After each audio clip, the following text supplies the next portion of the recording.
Hey guys, Stealth here. Let's have a look at the new DLC units that the third DLC has brought to Sweden. Now keep in mind it's only in the beta, or beta, I'm going to be alternating between those two pronunciations all the time. It's only in a beta version, so there might be a lot of changes to these units, but at least we can have a look at exactly what there are. You can see these units right here. We got a couple in logistics, infantry support, tank, recon. The only thing that it didn't touch was helo. Otherwise we got some more planes, and naval hasn't been changed. Or that is, maybe we're going to see some of this infantry also in the naval tab. So starting off at logistics, we got the Strv BV90, and this is a, well, I suppose you could call it a command IFV. There's not that many of these in the game. You could compare it to a Bradley, but these things are extremely deadly. They have 4 frontal armor, 60% accuracy, they can engage both armor and HE, so infantry. And they got a good range on that gun. So you might be tempted to put this thing on the front line and have it absorb some fire, but it is still 140 points, and that means that it is a pretty much sought after target.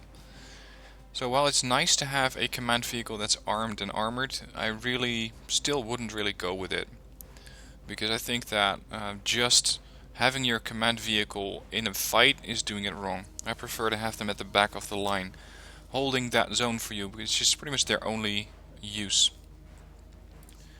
Another unit that they added is the P93 Scania. This is a resupply truck. It's unfortunately not amphibious, unlike the Amphibil. The problem with this, they compensate this by giving it slightly more supplies and a little bit better speed, off-road that is.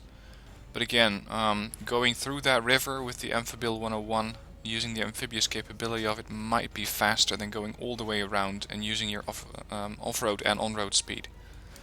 So not really any interesting units so far. Interesting units we do find in the infantry tab, where we got the Kustjäger 90. And these Kustjäger, the Kustjäger basic version were already very nice units. These guys are even better. Or, well, that is, they have a slightly different weapon. If you compare them, you're not going to see that much difference. The main differences are the AK-4 versus the AK-5. AK-5 has a bit less accuracy, a bit more rate of fire. So I'd say that these things are maybe a little bit better in towns because of their higher rate of fire. But then again, they have a lower rate of suppression because they fire a smaller caliber. So exactly how this is going to pan out, I'm not sure yet. They carry the same machine gun, but the difference here is the Carl Gustaf M2 versus the AT-12T. You can see here that the difference between these is their AP power. Use the Kustjäger 90 if you're really going after heavy armor. Or for example in operations like forests and jungles, where this AP power can really shrek anything that comes up against it. Whereas the Carl Gustaf M2 might not be able to do it. Especially if you come up against a super heavy, this thing is just going to bounce off the armor. They also have a little bit more accuracy on the Gustaf versus less accuracy on the AT-12T. So this is an important difference. Basically, it looks like the Kustjäger 90 have less accuracy but more firepower versus the Kustjäger standard version with their Carl Gustaf M2 and the AK-4. I'm not really sure where my preference is going to go, because it's going to depend on how I'm going to use the Kustjäger.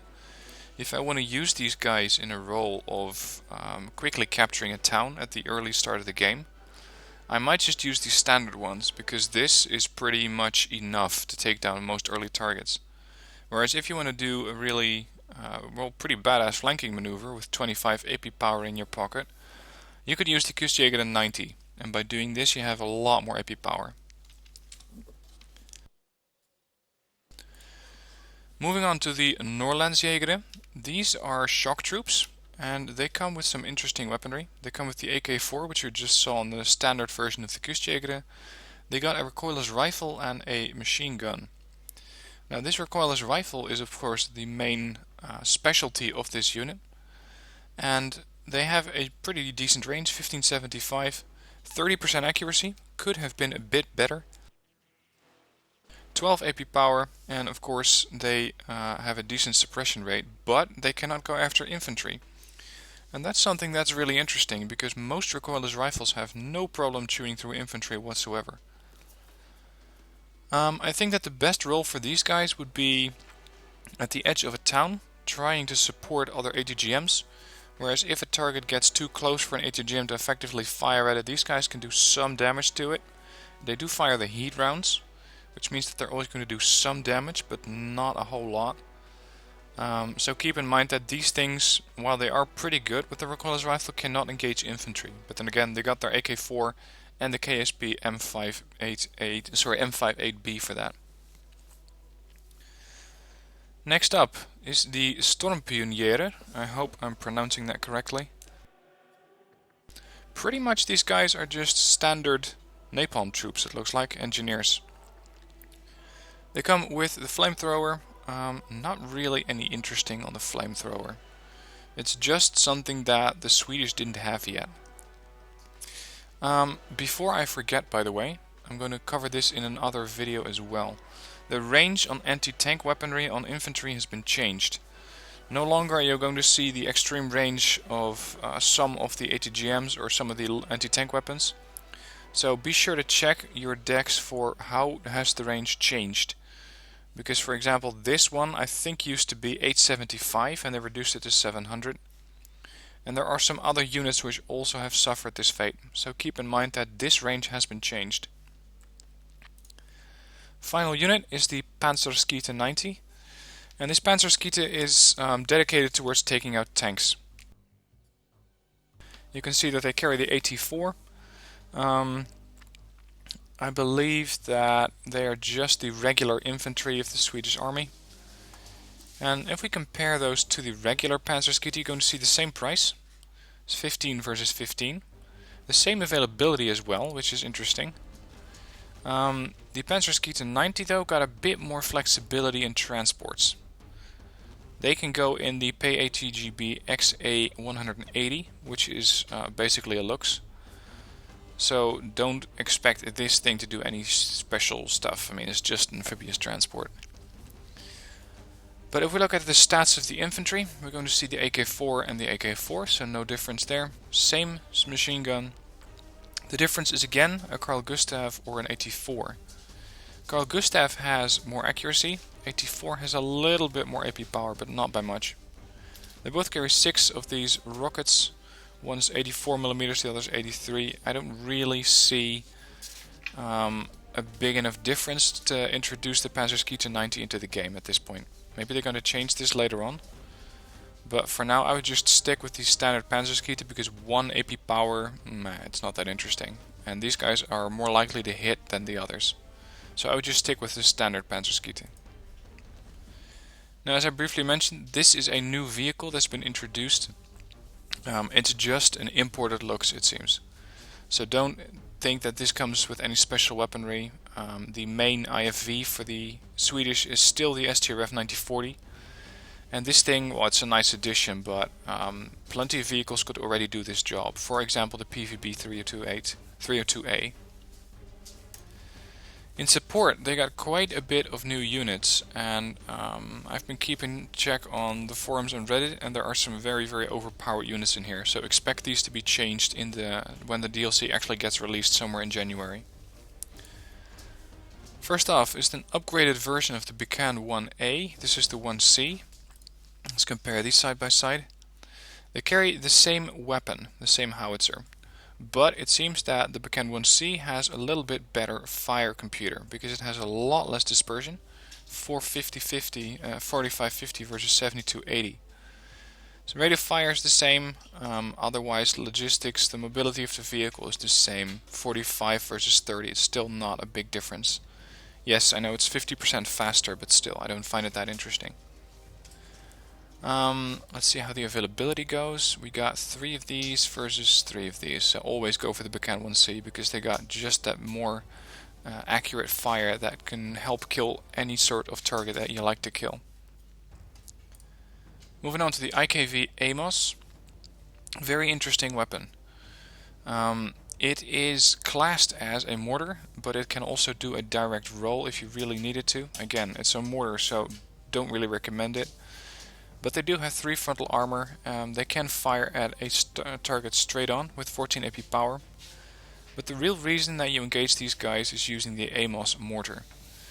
Now with this mortar you're going to do a very good range of 7,700 meters, dispersion 2730, HE power of 5 and suppression of 276, so this is a nice weapon. And I believe that they fire these shells pretty quickly, since it's a dual-barreled autocannon, or a dual-barreled mortar I should say. These guys are nice and fast, 110 on-road as all tracked vehicles and 65 off-road. Of course they don't have any good optics, they won't need to, so long as you keep these guys safe and keep them at the back of your lines, but that with a range of 7,700 shouldn't be a problem. Moving on to the LKV-90. The Swedish were always a little low on anti-air. You mostly had the infantry, you had this anti-air launcher, you had the Hawk of course, but they, other than the VK-30, the VK-40 and this LVKV, they didn't really have a lot. That's been expanded with the LVKV-90. Radar guided, so keep it in mind. 2800 meters against helicopters, 2625 against airplanes, so very, very nice. And they do AP power, which means that if they get close enough to a vehicle, like a tank for example, they get side shots on that. This means that it's kinetic weaponry, so they're going to do a lot more damage up close. And this makes this 45-point SPAG really very, very dangerous to tanks, IFVs, APCs and the likes. Of course they're never going to pen a T-72BU at this 1925 meter range up front, but if you get a shot at the rear of that tank or the sides and you're not at 15 or 1900, or for example at 1200, you actually stand a decent chance of killing that thing. The other units that we find in the support tab are the Rover Rbs 70 and the Rover Rbs 90. Mostly just the RBS system, the 70 and the 90 of course, mounted on a Jeep. In this case a Rover. The range is of course a bit different. The 90s have a bit more range than the 70s. They got a bit more accuracy. HE power is the same and they carry the same amount of missiles. Still, these things could be very annoying. Mostly due to their good speed of 80 kph, these things can pop up unexpectedly, counter any sort of air rush that you're doing, do a lot of damage and scoot away. And with only 35 points and with that 6 missiles, you can probably damage or destroy something quite a bit more valuable than that 35 point, or the 30 point of course. Now one thing I want to highlight here is that this one carries a single RBS 70, whereas this one carries a dual launcher of the RBS 90. So this one is going to have a better rate of fire, and they're going to be pumping out these missiles 2 at a time, I think, pretty much like the Wolverine for the Canadians. In tanks we got 3 new units. We got the Strv 103D, Strv 105 and the Strv 121. Now, to compare the 103D with the 103C, there's not a lot that's been changed on this vehicle. They got a little bit more frontal armor, 2 points more versus what was already in the game. They got 1 point of AP power more, 5% accuracy, and that's it. I don't really see a reason for this thing to be in the game. They could have just slightly buffed the 103C if they wanted to, but maybe there was a very popular demand of the 103D. Let's see, it does also carry some more side armor, 5 versus 6, but still I don't really see this as a major improvement to the game. We got the 103, the Strv 105, which is yet another version of the Centurion. They already got pretty much half the Centurion line in here, so I don't really know why you would want the Strv 105. It has the same gun, but with a bit of a better firing computer, 70% accuracy versus 55. They do 3 AP power more. They got the same armor. Interestingly, for a Centurion, its mobility is pretty good. 60 is a lot better than the standard 40 or 45 that you're getting from the British Army. So they have done quite some miracles to make this thing a lot more maneuverable. Not a lot of special things about this tank really. The Swedish and the Scandinavians as a whole could use some improvement to their armor, But this is not what I would have picked. This is what I would have picked. The Strv 121, also known as the Leopard 2A4. Very, very good tank. A lot of AP power damage, but not that much AP power defense, because it only carries 19 frontal armor, whereas most tanks of this price tag are sporting armor which is 20 to 22. So 19 could make that difference between staying alive and not staying alive. It fires 9 rounds a minute, which is a nice rate of fire for a tank. It sits between, say, the medium tanks with their medium rate of fire, and don't compare them to this one because this is a special tank. But you're going to be pumping out 9 rounds at 23 AP power. That means that you can take down a tank column pretty quickly with this tank. Just make sure that with that 19 frontal armor it will need assistance. There will need to be some tanks which can take the hits. And, well, since we got the Strv 105 anyway, we might deploy it as armor. So that's how you could use a combination of those two units with 103Ds for fast fire support with their 15 rate of fire per minute. In Recon, one new unit, and this is the EPVB90. Again, a version of the Strv90. This one has just been kitted out for Recon. You can see that it has very good optics, 65 km speed off-road, and again the Bofors L70. We've seen this gun on many vehicles already, and even on this vehicle it's still deadly. Same good range against ground helicopters, good accuracy, decent AP power. Decent AP power of 3, which is only going to increase as you get closer to your target. They do carry 360 rounds, but if they are engaging, for example, infantry with a 281 round a minute rate of fire, they will be doing their magazine pretty quickly. So at some point you might want to resupply these guys, that is, if you're using them in their offensive role. You could also deploy them as a passive scout. In which case I would suggest turning off the main weapon system so that it doesn't fire. But of course you could use the Fallschirmjäger for that and go with this Recon as IFV, for example.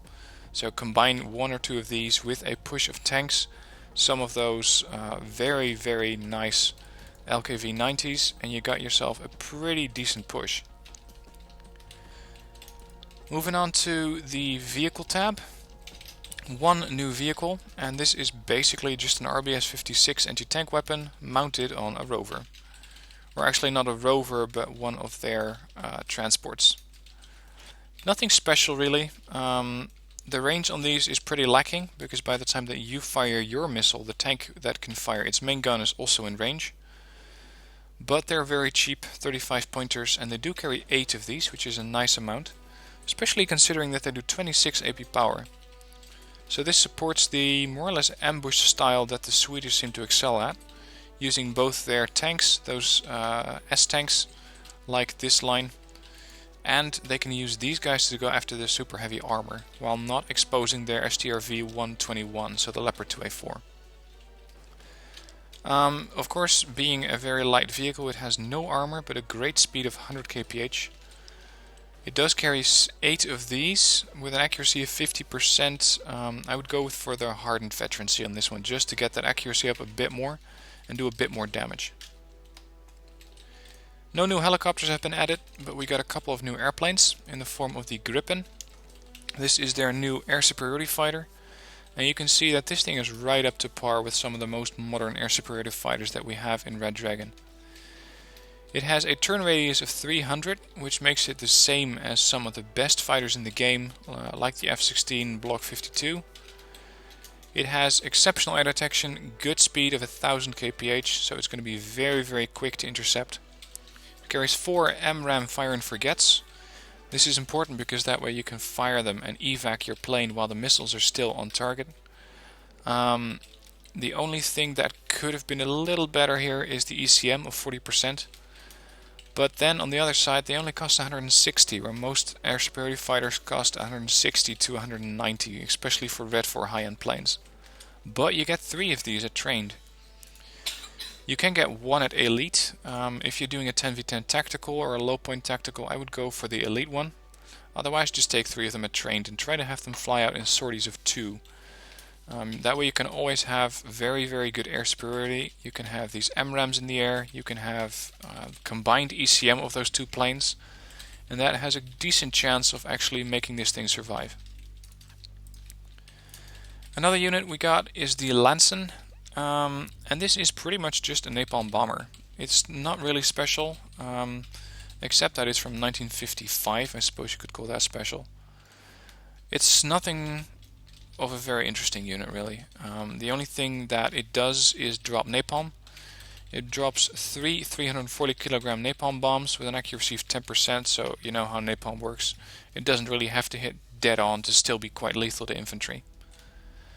They do carry a quad M49 Bofors autocannon.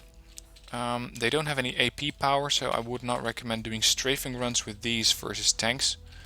Of course, it's never a good idea to do that with any plane, but sometimes I like to do it just to stun a tank so that a helicopter, for example, can get a safer shot at it. But they are more or less capable of going after helicopters and airplanes, and I think that versus helicopters, they're going to be quite effective. Interestingly, they got an accuracy of 40% and a stabilizer of 30, and I think that this is going to be changed because all airplanes have a stabilizer which is exactly the same as their accuracy, because a plane is never going to be sitting still. So this should be the same. Anyway, for now that's the new units for Sweden. Again, it is still a beta version of the DLC3, so I'm not sure that these things are going to stay the same. I know there are some strange things in Red Dragon at the moment, like infantry that fires a 40 HE rifle, but more on that later. So keep in mind that by the time you might be seeing this video, if it's after January 2015, the video is probably outdated, and I will have a new video up for you highlighting the new units of Sweden. So, hope you like these units. Let me know if you've tested them already. I haven't had a chance yet, but I hear a lot of great stuff about them. So let me know how you have done with those new units, if you've played the DLC already. Look forward to hearing your feedback. Also, I look forward to getting a like if you liked watching this video, and please subscribe to my channel if you haven't done so already. Thanks for watching, and have fun playing the third DLC.